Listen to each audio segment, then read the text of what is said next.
Welcome you all on English India YouTube channel. This is Sarita Singh. आज के video lecture में हम जिस टॉपिक को डिस्कस कर रहे हैं वो है इन्फिनिटिव फ्रेज। फ्रेजेस की सीरीज में अभी तक हमने noun phrase, adjective phrase, adverb phrase, participle phrase in सभी को डिस्कस कर लिया है।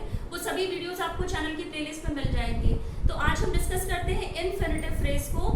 फ्रेजेस होते हैं ग्रुप ऑफ वर्ड जिनका अपना खुद का मीनिंग नहीं होता है, उसमें कभी भी सब्जेक्ट एंड वर्ब का अग्रीमेंट नहीं होता है। अपने सेंस को प्रूव करने के लिए फ्रेजेस हमेशा ही सेंटेंस के अदर पार्ट पर डिपेंड रहते हैं। तो आज हम जिस फ्रेज को डिस्कस कर रहे हैं वो है इन्फिनिटिव फ्रेज। इन्फिनिटिव फ्रेज उन वर्ड्स को कहते हैं जहां पर हम वर्ब की बेस फॉर्म के आगे टू को ऐड कर देते हैं। जब वर्ब की बेस फॉर्म के आगे हम टू को ऐड कर देते हैं तो वो वर्ब से कन्वर्ट हो जाते हैं इन्फिनिटिव में, और वो एज ए स्पोकन वर्ड या डिस्क्राइबिंग वर्ड की तरह वर्क करते हैं किसी भी सेंटेंस में। वर्ब के बेस फॉर्म में अगर हम आईएनजी को ऐड कर देते हैं तो वो पार्टिसिपल में भी कन्वर्ट होते हैं और जेरेंट्स में भी कन्वर्ट होते हैं। लेकिन जब हम इन्फिनिटिव्स की बात करते हैं तो इन्फिनिटिव्स में वर्ब के बेस फॉर्म से पहले टू को ऐड किया जाता है जो कि प्रीपोजिशन है। तो इन्फिनिटिव फ्रेज को देखते हैं।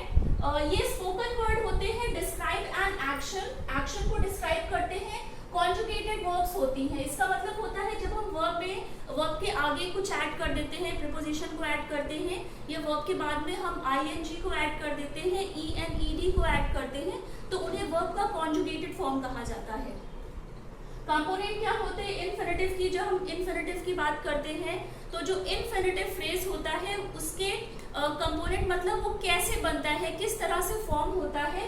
तो सबसे पहले क्योंकि इन्फिनिटिव फ्रेज है तो उसमें जो स्ट्रक्चर होगा वो 2+V1 होगा, मतलब वर्ब की बेस फॉर्म से पहले टू को ऐड करते हैं। जैसे कि टू वॉक, यहाँ पर वॉक वर्ब है और टू प्रीपोजिशन है। टू प्लस वर्ब की बेस फॉर्म को हम इन्फिनिटिव बोलते हैं। टू वॉच, तो यहाँ पर कुछ नहीं है, डिस्क्राइबिंग वर्ड है, स्पोकन वर्ड भी कहा जाता है, डिस्क्राइब करता है। टू वॉच, वॉच यहाँ पर वर्ब है, टू प्रीपोजिशन है, ऐड करने के बाद में इन्फिनिटिव फ्रेज बना है। टू प्ले, सिंपल सा है, वर्ब की बेस फॉर्म में, वर्ब की बेस फॉर्म से पहले अगर आप टू को ऐड करते हैं तो वो इन्फिनिटिव्स कहलाते हैं। अब इसमें ऑब्जेक्ट होता है, object receive an action of infinitive. Object वो होता है जो हमेशा ही इन्फिनिटिव के एक्शन को रिसीव करता है। हमने डिस्कस करा था कि वर्ब एक्शन को बताती है और वर्ब जिस एक्शन को पास ऑन करती है वो जिस ऑब्जेक्ट पे पड़ता है वो या तो डायरेक्ट ऑब्जेक्ट होता है या इनडायरेक्ट ऑब्जेक्ट होता है। डायरेक्ट ऑब्जेक्ट हमेशा ही वर्ब के एक्शन को डायरेक्टली रिसीव करता है और इनडायरेक्ट ऑब्जेक्ट वर्ब के एक्शन को इनडायरेक्टली रिसीव करता है। तो ऑब्जेक्ट भी आएगा इन्फिनिटिव के बाद में जो कि एक्शन को रिसीव करता है। एग्जांपल है जैसे कि टू प्ले फुटबॉल, तो टू यहाँ पर प्रीपोजिशन है, प्ले वर्ब है, फुटबॉल यहाँ पर नाउन है, एज एन ऑब्जेक्ट की तरह आया है क्योंकि वर्ब के बाद में जो वर्ब इफेक्ट डालती है वो हमेशा ही ऑब्जेक्ट पे डालती है। टू प्ले फुटबॉल, तो फुटबॉल यहाँ पर डायरेक्ट ऑब्जेक्ट है। नेक्स्ट एग्जांपल है टू अटेंड द क्लास, तो टू यहाँ पर प्रीपोजिशन है, अटेंड यहाँ पर वर्ब है, द एज ए डिटर्मिनर की तरह आया है और क्लास यहाँ पर नाउन है। तो क्योंकि ऑब्जेक्ट हमेशा ही किसी भी सेंटेंस में नाउन या प्रोनाउन होते हैं तो इन्फिनिटिव फ्रेज जब हम फॉर्म करते हैं तो 2+V1 का फॉर्म और उसके जस्ट बाद में ऑब्जेक्ट आता है। क्योंकि ऑब्जेक्ट का होना सेंटेंस में जरूरी है क्योंकि वर्ब का जो भी इफेक्ट पड़ता है वो डायरेक्ट ऑब्जेक्ट पे पड़ता है, डायरेक्ट या इनडायरेक्ट। नेक्स्ट है मोडिफायर्स होते हैं इन्फिनिटिव फ्रेज में। मोडिफायर्स में आते हैं आर्टिकल जो कि होते हैं ए, एन और द। एडवर्ब्स भी आते हैं मोडिफायर की कैटेगरी में और एडजेक्टिव भी आते हैं, ऑब्जेक्ट्स भी आते हैं। तो जब हम इन्फिनिटिव फ्रेज को फॉर्म करते हैं उसमें सबसे पहले क्योंकि इन्फिनिटिव फ्रेज है तो इन्फिनिटिव आएगा, ऑब्जेक्ट आता है जो एक्शन को डायरेक्टली रिसीव करता है, मोडिफायर्स आते हैं जो कि आर्टिकल हो सकते हैं ए, एन और द, एडवर्ब्स भी आ सकते हैं, एडजेक्टिव आते हैं एंड ऑब्जेक्ट आता है। अब एग्जांपल देखते हैं यहाँ पर जैसे कि टू वॉक ग्रेसफुली, तो टू वॉक यहाँ पर ये पूरा एक इन्फिनिटिव वर्ड है, इन्फिनिटिव फ्रेज है, ग्रुप ऑफ वर्ड है। वॉक यहाँ पर वर्ब है, टू यहाँ पर प्रीपोजिशन है, ग्रेसफुली यहाँ पर एज एन एडवर्ब आया है। ये मॉडिफायर की तरह काम करेगा। मॉडिफायर वो वर्ड्स होते हैं जो सेंटेंस में आते हैं और सेंटेंस के मीनिंग को मॉडिफाई करते हैं, उनके बारे में हमें बताते हैं। क्योंकि एडवर्ब वो वर्ड्स होते हैं जो हमेशा ही वर्ब को डिस्क्राइब करते हैं। तो पूरा एक सेंटेंस है, to walk group of word है, इन्फिनिटिव फ्रेज है, ग्रेसफुली यहाँ पर एज एन एडवर्ब की तरह आया है। नेक्स्ट एग्जांपल है we want to buy an electric car. तो यहाँ पर वी सेंटेंस का सब्जेक्ट है, वांट वर्ब है। अब to buy an electric car, ये पूरा ही जो ग्रुप ऑफ वर्ड है ये इन्फिनिटिव फ्रेज है, क्योंकि स्टार्ट हुआ है इन्फिनिटिव से, टू प्लस वर्ब का बेस फॉर्म है, एंड यहाँ पर आर्टिकल है जो कि हम डिस्कस कर चुके हैं कि मॉडिफायर्स में आर्टिकल्स भी आते हैं। इलेक्ट्रिक एडजेक्टिव है, एज एन एडजेक्टिव आया है क्योंकि ये डिस्क्राइब कर रहा है कार को। कार क्या है?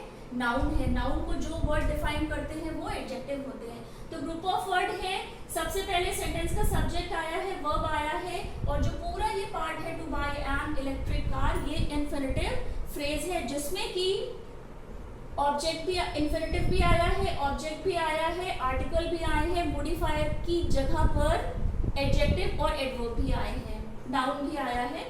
अब infinitive phrase used as a noun, किसी भी सेंटेंस में जब हम इन्फिनिटिव की बात करते हैं या इन्फिनिटिव फ्रेज की बात करते हैं तो वो किसी भी सेंटेंस में एज अ नाउन की तरह भी आता है।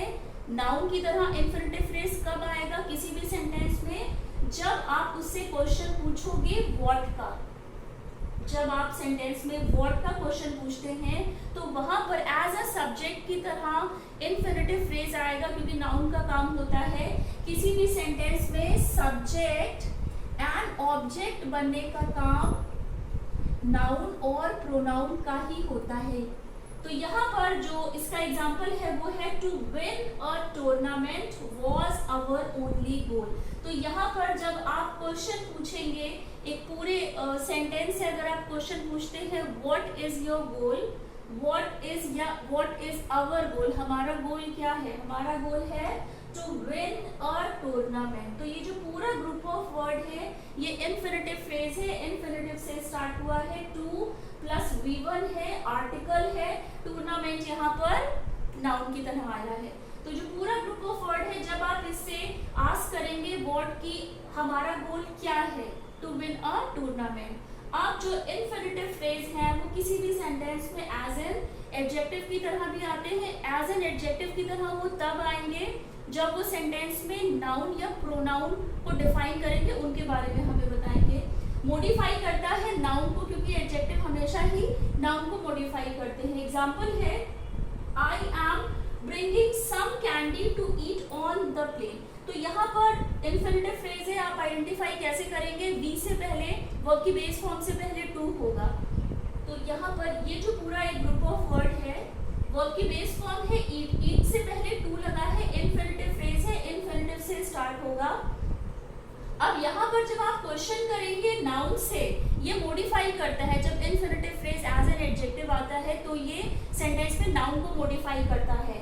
ब्रिंगिंग, क्या वो लेके जा रहा है प्लेन में? कैंडीज लेकर जा रहा है। कैंडी क्या है? नाउन है। नाउन को कौन से वर्ड या ग्रुप ऑफ वर्ड मॉडिफाई करेंगे जो एज एन एडजेक्टिव की तरह सेंटेंस में आएंगे? To eat on the plane, वो कैंडीज क्यों लेके गया है प्लेन में? नाउन को मॉडिफाई कर रहा है। कैंडी क्यों लेके गया है?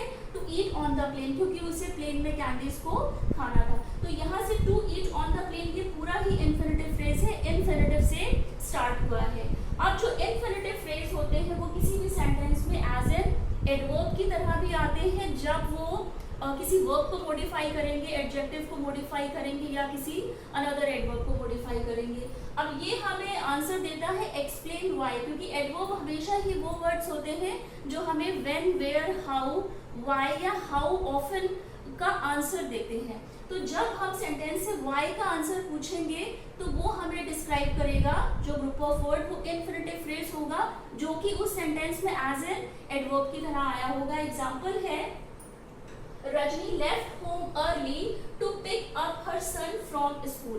तो क्योंकि इन्फिनिटिव फ्रेज आपको आइडेंटिफाई करना है तो वर्ब की बेस फॉर्म को देखिए। वर्ब की बेस फॉर्म है पिक, वर्ब की बेस फॉर्म से पहले क्या आया है? टू आया है, टू प्रीपोजिशन है, तो इन्फिनिटिव फ्रेज है तो टू प्लस V1 से स्टार्ट होगा। तो ये जो पूरा पार्ट है to pick up her son from school, ये पूरा ही इन्फिनिटिव फ्रेज है।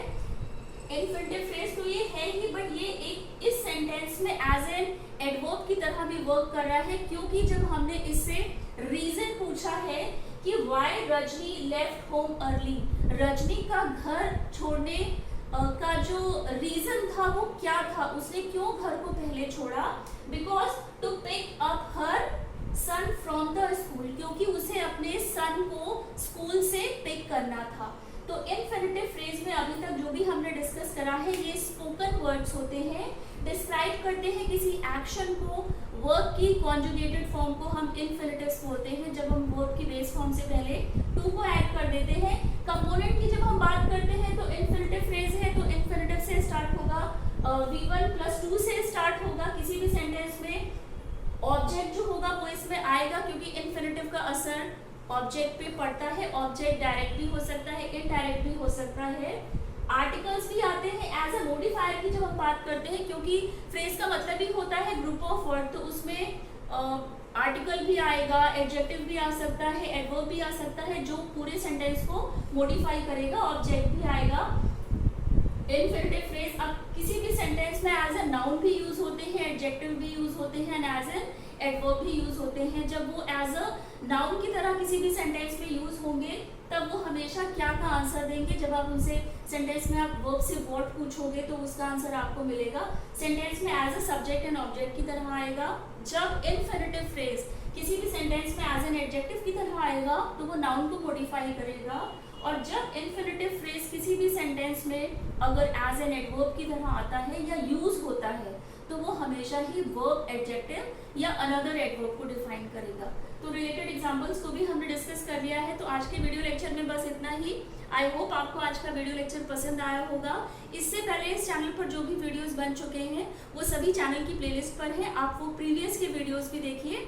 चैनल को लाइक, सब्सक्राइब एंड शेयर जरूर करिएगा, बेल आइकन को प्रेस कर दीजिएगा। टिल देन टेक केयर, मिलते हैं अपने नेक्स्ट वीडियो लेक्चर में।